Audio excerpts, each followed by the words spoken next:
আপনার মল্লিকপুর এরিয়াতে যে দেখা যাচ্ছে এখানে জল জমে, কী সমস্যা? এখানে সমস্যা আছে। দিনই আমরা এখানে 30 বছর বাস করছি। আমরা তো 30 বছর বাস করছি। আগে জলটা জমতো না। কেন জমতো না? এখানে বাদা ধান ক্ষেত ফাঁকা ছিল। যে সময় বিল্ডিংটা ফ্ল্যাটটা হওয়া শুরু হয়েছে, এবার ওই খালি জায়গাটা বন্ধ হয়ে গেছে। খালি জায়গা বন্ধ হওয়ার কারণে যত যে রেলের যে যেটা ছিল সেটাই বন্ধ হয়ে গেছে যে কোনো কারণে। এবার আমরা এখানে 2012 সাল থেকে ডিআরএমকে দিচ্ছি। আমরা একটা কথা বলছি যে আমাদের এখানে যা অবস্থা আছে, একটা আমাদের পথ আছে এখানে রেলের যাত্রী, আমরা কেন ট্রান্সপোর্টেশন ব্যবস্থা নেই। এখানে আমরা হাজার হাজার মানুষ এখানে আমরা ডেলি যাওয়া আসা করি ট্রেনে। তো ট্রেনে যদি যাবো আমরা মল্লিকপুর, এটা হলো পূর্ব মল্লিকপুর পূর্ব, এখান থেকে যেটা বাড়িপুর দিকে যাচ্ছি আমরা, এখানে দুটো গ্রাম আছে, খুব ঘন গ্রাম। এখান থেকে দুটো বেনিয়াডাঙ্গা আছে, সর্দারাপাড়া আছে, এখান থেকে সব যাওয়া আসা করি। এখানে এই অবস্থা যাওয়া অবস্থা যে কোনো মধ্যে একটা বড় দুর্ঘটনা হতে পারে। আপনি দেখবেন একটু ট্রেন ঢুকবে, এখন দেখবেন এখন রাস্তা তো হাঁটতে পারছে না, এখন রেল পাটরি থেকে লোকটা হাঁটবে, ডাক্তার থেকে হাঁটবে। আচ্ছা, এই যে হচ্ছে নিকাশি ব্যবস্থা অতি জঘন্য দেখা যাচ্ছে, তো আপনারা কি এখানকার প্রধান সাহেবকে আপনারা জানিয়েছেন?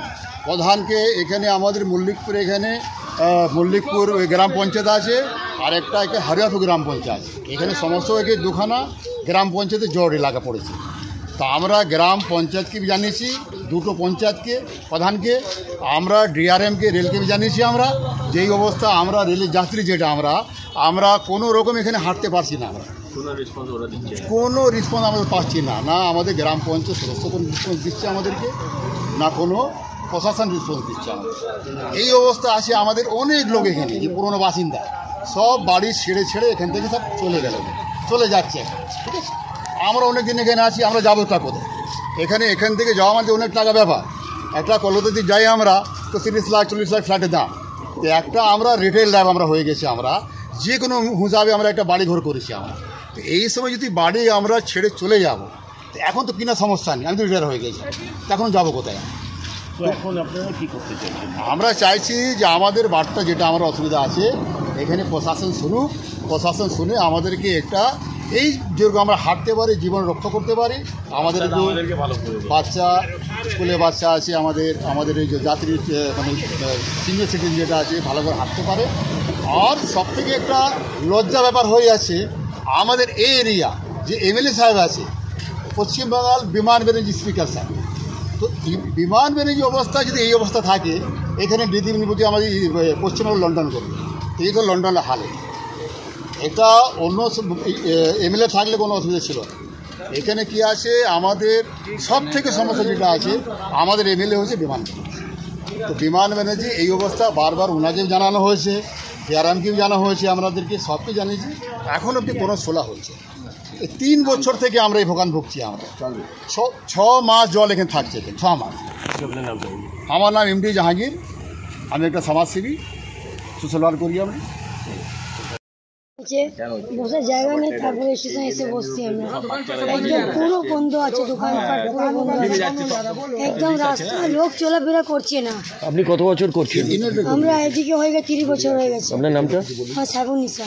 আচ্ছা, আপনি যাবেন এখান থেকে তো এখন রেললাইন দিয়ে যাব। আমাদের বাড়ির ওখানে আরও ফার্স্ট বৃষ্টি থেকে, মানে তখন থেকে আমাদের বাড়িতে এখন, মানে আমাদের পাড়াটা এখনও জল উপরন্ত এখনও চলে যাচ্ছে কন্টিনিউয়াসলি। আমাদের সদস্য একদম কিছু করে না, মানে না জল বের করছে, না জল বের করার রাস্তা করছে। এখনও পর্যন্ত টাইম কলে জল পর্যন্ত আসে না। টাইম কল দিয়ে গেছে, এই রিসেন্টলি দিয়ে গেছে, বাট টাইম কলের জন্য কোনো আরো ভেঙে চলে রাস্তা আরো খারাপ করে যাচ্ছে। মানে আমরা যেভাবে যাচ্ছি, এক এক সময় আমি মর্নিংয়ে যাচ্ছি, দুদিক থেকে ট্রেন আসছে, আমরা এক জায়গায় সাইডে দাঁড়িয়ে রয়েছি, যে ভাবছি যে কখন যাবে তখন পাস করবো। আপনি কি সার্ভিস করেন? হ্যাঁ। মানে কোথায়, মানে প্রত্যেক দিন কি আপনি ট্রেনে যাতায়াত করেন? আচ্ছা, আপনার নাম? আমার নাম আলিশা।